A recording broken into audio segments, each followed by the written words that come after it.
Regular notifications के लिए subscribe button और बेल आइकन को क्लिक करना ना भूलें।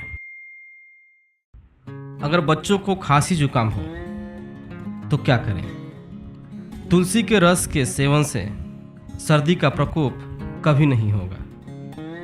बादाम की 5 गिरी, मुनक्का और 5 काली मिर्च, इन्हें मिश्री के साथ पीसकर गोली बना लें। 4-4 घंटे पर एक गोली चूसने को दें, इससे खांसी दूर हो जाएगी।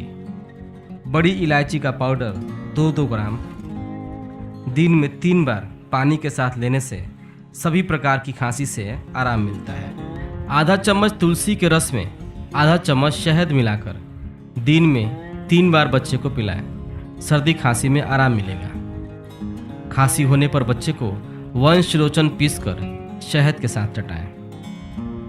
थोड़ा सा सरसों का तेल रोजाना बच्चे की छाती और गुदे पर लगाएं, जल्द ही आराम मिलेगा। थोड़ा सा सौंठ गुड़ और घी के साथ मिलाकर चाटने से बच्चे की खांसी जुकाम ठीक हो जाता है। बच्चे की छाती में कफ जम जाए तो थोड़ा सा गाय का घी मले, कफ पिघलकर बाहर आ जाएगा। आधा इंच अदरक एवं 1 ग्राम तेजपत्ते को 1 कप पानी में भिगोकर काढ़ा बनाएं। इसमें 1 चम्मच मिश्री मिलाकर 1-1 चम्मच की मात्रा में दिन में 3 बार पिलाएं। 2 दिन में ही खांसी जुकाम ठीक हो जाएगा।